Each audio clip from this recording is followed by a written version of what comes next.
Hello friends, मैं सुमित बागुल आप सबका आपके चहीते सेक्स एक सुखी जीवन का मंत्र डॉक्टर विजय दहीफले के साथ इस खास कार्यक्रम में तहे दिल से स्वागत करता हूं। दोस्तों, जब भी हमें कोई मेडिकल इमरजेंसी आती है या फिर स्वास्थ्य से जुड़ी कोई भी परेशानी सताती है, तब हम क्या करते हैं? सबसे पहले हमारे फैमिली या फ्रेंड्स के साथ वो सारी चीज़ें शेयर करते हैं। पर जब भी कोई सेक्सुअल बीमारी सताती है तब हम ऐसा नहीं कर पाते, क्योंकि इस बारे में बात करने में हमें शर्म आती है। पर दोस्तों, अब ऐसा करने की बिल्कुल ज़रूरत नहीं, क्योंकि डॉक्टर विजय दहीफले आपके लिए लेके आए हैं एक सेक्स एजुकेशनल शो। दोस्तों, एक ऐसा प्लेटफॉर्म है जहाँ पर आप आपके सेक्स रिलेटेड सारे प्रॉब्लम शेयर कर सकते हो और डॉक्टर विजय दहीफले इन सभी के बहुत ही पॉजिटिव तरीके से आपको जवाब जरूर देंगे। पर शो को शुरुआत करने से पहले जानते हैं डॉक्टर विजय दहीफले के बारे में। डॉक्टर विजय दहीफले ये सेक्सोलॉजिस्ट, यूरोलॉजिस्ट और एंड्रोलॉजिस्ट है। डॉक्टर के क्लिनिक औरंगाबाद, हैदराबाद, दिल्ली में द्वारका, पुणे, नवी मुंबई में नेरुल, दादर, अंधेरी, कल्याण, नासिक, अहमदाबाद और दुबई में है। डॉक्टर विजय दहीफले का भारत एवं अन्य देशों में कॉन्फ्रेंसेस और सेमिनार के लिए आना जाना रहता है, जिसमें डॉक्टर सेक्स रिलेटेड सलाह मशवरा करते रहते हैं। चलिए दोस्तों, आपने डॉक्टर साहब के क्लिनिक्स के बारे में पता कर लिया है, पर एक खुशखबरी आपको दे देता हूं। डॉक्टर साहब का रिसेंटली थाने में, मुंबई से नज़दीकी जो थाने शहर है वहाँ पे क्लिनिक शुरू हुआ है। तो अगर आप मुंबई में रहते हो, थाने में रहते हो या फिर आसपास के इलाके में रहते हो, तो आप थाने सेंटर में जा सकते हो और डॉक्टर साहब का एट पर्सन कंसल्टेशन आपको वहाँ पे ज़रूर मिलेगा। शो को शुरुआत करते हैं। डॉक्टर साहब हमारे साथ हैं। Doctor, welcome to the show. नमस्ते डॉक्टर, हम बात कर रहे हैं सेक्सुअल डिस्फंक्शन की, और बहुत ही अलग अलग टॉपिक आप पब्लिक की डिमांड की वजह से लेके आते हो। तो सर, आज का भी टॉपिक ऐसा ही एक अलग टॉपिक है, जिसमें हम आपसे जानना चाहेंगे लिंग के चौड़ाई बढ़ाने के क्या तरीके होते हैं और क्या उससे रिलेटेड ये सारा टॉपिक आपने सिलेक्ट किया है। तो सर, क्वेश्चन तो बहुत है, पर एक बहुत ही अहम सवाल जो सबसे पहले मैं आपसे पूछना चाहूँगा वो है, एक आम तौर पर एवरेज जो गर्थ होती है वो कितनी होती है? यस सुमित जी, यहाँ पे हमारे पूरे दर्शकों को सेक्स एजुकेशन, सेक्सुअल अवेयरनेस और सेक्सुअल सेफ्टी, इसके तहत बहुत नॉर्मल साइंटिफिक इंफॉर्मेशन देते हैं। सबसे इम्पोर्टेंट क्या होता है, ये लिंग के बारे में इतने मिथ्स है, इतने मिसअंडरस्टैंडिंग है। लंबा चाहिए, चौड़ा चाहिए, कितना चाहिए, नॉर्मल क्या होता है, बहुत इंपॉर्टेंट है। तो नॉर्मल विड्थ क्या रहेगी? शिथिल अवस्था में 3.5 इंच तक रहना चाहिए। इरेक्शन होने के बाद 4.5 इंच तक जाएगा। लंबाई में शिथिल अवस्था में 2.5 से 3 इंच रहना चाहिए और इरेक्टेड पोजीशन में 5.5 से 6 इंच रहना चाहिए। ये रहता है लेंथ और गर्थ का वेरिएशन।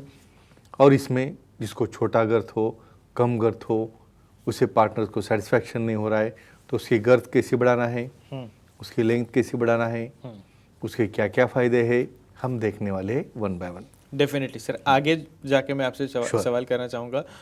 हम बात कर रहे हैं लिंग की गर्थ बढ़ाने के बारे में। तो क्या हार्मोन्स से ये गर्थ बढ़ाई जा सकती है? श्योर।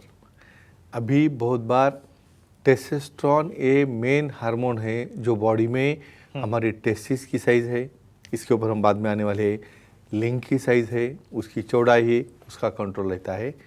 तो जो केसेस में टेस्टोस्टेरोन की मात्रा कम रहती है, बहुत बार पैदाइशी ही जब गर्भ के अंदर ही ऐसी सिचुएशन आती है, उसे हम बोल पाते हैं कि टेस्टोस्टेरोन डिफिशियंसी, एंड्रोजन डिफिशियंसी।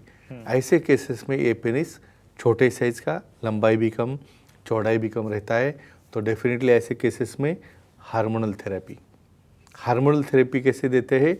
हमें टेस्टोस्टेरोन देना है, हार्मोन्स बढ़ाना है, और ये थेरेपी से हम पेनिस की गर्थ या चौड़ाई डेफिनेटली चेंज कर सकते हैं। लेकिन उसके पहले उसका डायग्नोसिस, उसकी मात्रा कितनी है, उसकी प्रॉपर एग्जामिनेशन, उसको कुछ लॉस ऑफ लिबिडो यानी इच्छा नहीं हो रही क्या, उसे कुछ किसी प्रकार का इंटरेस्ट उसमें नहीं आ रहा है क्या, उसे कुछ सेक्सुअल डिस्फंक्शन है क्या, ये सब सेक्सोलॉजिस्ट, एंड्रोलॉजिस्ट, यूरोलॉजिस्ट के डिसीज से तय होता है। और बाद में हम ट्रीटमेंट देके हार्मोन ट्रीटमेंट से उसे बहुत अच्छा कर सकते हैं। डेफिनेटली सर, और भी मैं कुछ आपसे सवाल करना चाहूँगा, पर एक दर्शक का कॉल है बैंगलोर से। आकाश जी हमारे साथ है। आकाश जी, आपका फोन कनेक्ट हुआ है, आपका सवाल सर से पूछ सकते हो। हेलो। हाँ बोलिए सर, ऑयल से मसाज करने से लिंग की चौड़ाई बढ़ती है क्या? ओके। मुझे लगा ही था ये क्वेश्चन आएगा। एडवर्टाइज में देखते हैं कहाँ पे भी लगा। काफ़ी लोग तो मुझे बोलते हैं सर, यानी आपको हम यूट्यूब पे देखते हैं, इसलिए हमें बहुत आनंद मिलता है, बहुत अच्छा लगता है। क्यों?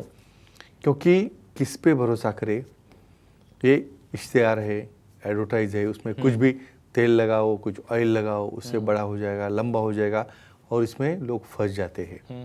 मैं सबसे इम्पोर्टेंट बात बोलता हूँ, basically oil lubricant water based है, ऑयल बेस्ड है, सिलिकॉन बेस्ड है, ये सिर्फ लुब्रिकेशन के काम में आता है। और बहुत बार क्या होता है, कुछ माइल्ड फॉर्म में टेम्पररी पीरियड के लिए उसे तुम जेल्किंग टेक्निक से या कुछ स्ट्रेचिंग टेक्निक से टेम्पररी पीरियड के लिए उसे हम चेंज कर सकते हैं गर्थ में। लेकिन आपको परमानेंट इफेक्ट चाहिए तो सेक्सोलॉजी, यूरोलॉजी, एंड्रोलॉजी से मिलके उसका कॉज ढूंढना चाहिए। कुछ कंजेनाइटल है क्या, या कुछ किसी तरह से उसकी गर्थ पी शॉट इंजेक्शन दे के बढ़ा सकते हैं, या ज़रूरत पड़े तो कुछ सर्जरीज है, हम देखने वाले one by one. Definitely sir, girth बढ़ाने के लिए एक स्वैग टेक्निक होता है, वो क्या होता है सर?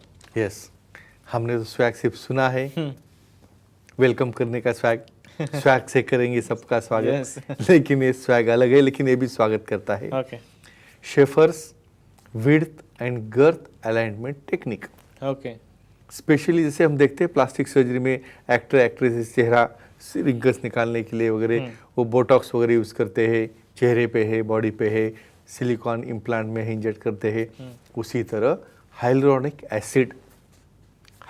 एसिड पेनिस के सब लेयर में, यानी स्किन के नीचे उसे इंजेक्ट करके यूनिफॉर्म पैटर्न में उसको हम उसकी गर्थ दे सकते हैं।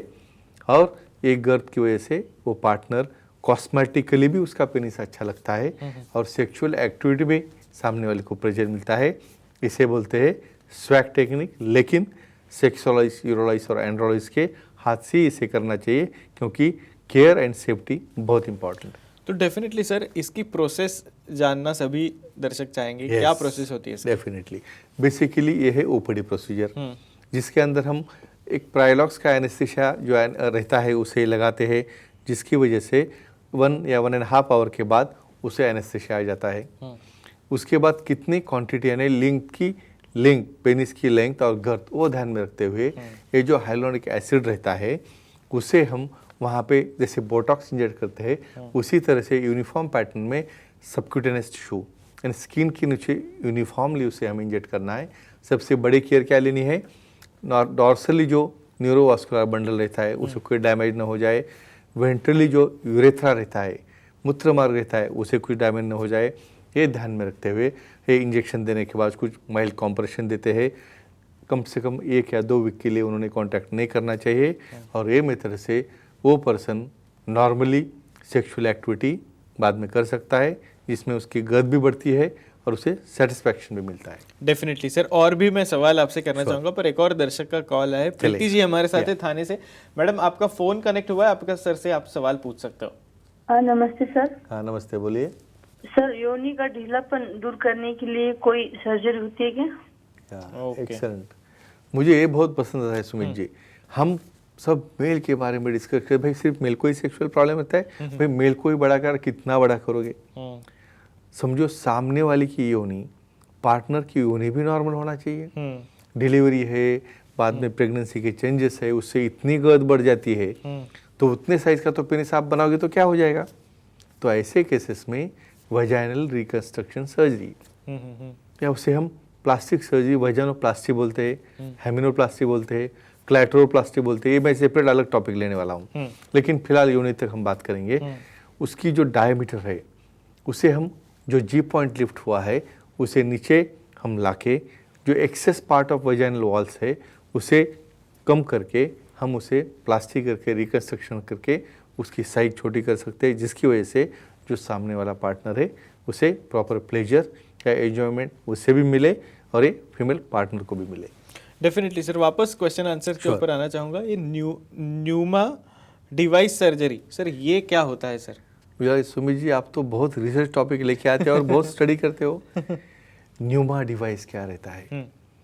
जब इंजेक्शंस हो गए, स्वैग हो गया, स्वैग का स्वागत हो गया, फिर भी हमें और बड़ा करना है, तो ऐसे केसेस में हम क्या करेंगे, सर्जरी करनी है, plastic surgery, cosmetic surgery.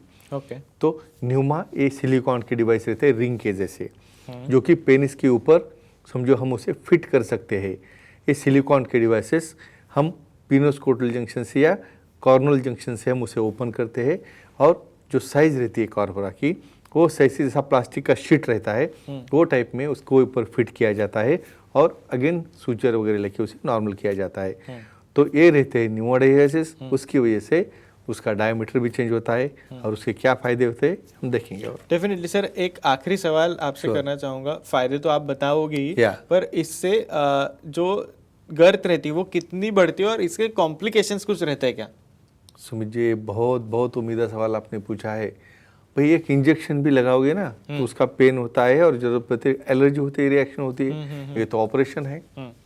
Safety, sexualise, यूरोलाइज और एंड्रोलाइज, जो मेडिसिन देके भी ट्रीट करेंगे, इंजेक्शन भी देके और सर्जरी भी करेंगे। यानी जिसको ये वर्क में पेनाइल सर्जरी में जिसको एक्सपीरियंस है उनके हाथ में उसके कॉम्प्लिकेशन का रेट बहुत कम होता है, लेस देन 1%।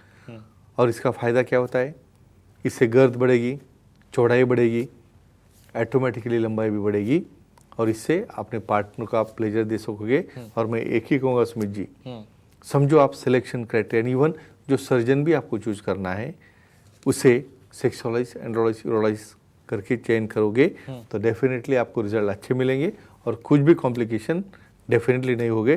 तो इस तरह गर्द बढ़ा के आप आपका सेक्सुअल लाइफ एंजॉय कर सकते हो। Definitely sir, thank you so much. आपने ये सारी चीज़ें हमारे साथ, हमारे दर्शकों के साथ शेयर की। पर सर समय की थोड़ी सी पाबंदी, इसलिए आज के एपिसोड में हमको यहीं पे रुकना पड़ रहा है। पर दर्शकों, आप भी डॉक्टर साहब की सलाह ले सकते हो। आपके स्क्रीन पे जो कॉन्टैक्ट डिटेल्स दिख रहे हैं उसके जरिए आप सर की अपॉइंटमेंट ले सकते हो। और अगर आप थाने में रहते हो या फिर मुंबई में रहते हो या फिर आसपास के इलाके में रहते हो तो सर का थाने में नया सेंटर शुरू हुआ है। आप सर की अपॉइंटमेंट ले सकते हो, थाने सेंटर में जा सकते हो और इन पर्सन सर से मिल के आप सर का कंसल्टेशन वहां पे जरूर पा सकते हो। चलिए दोस्तों, आज के शो में समय हो चला है यहीं पे रुकने का। शुक्रिया।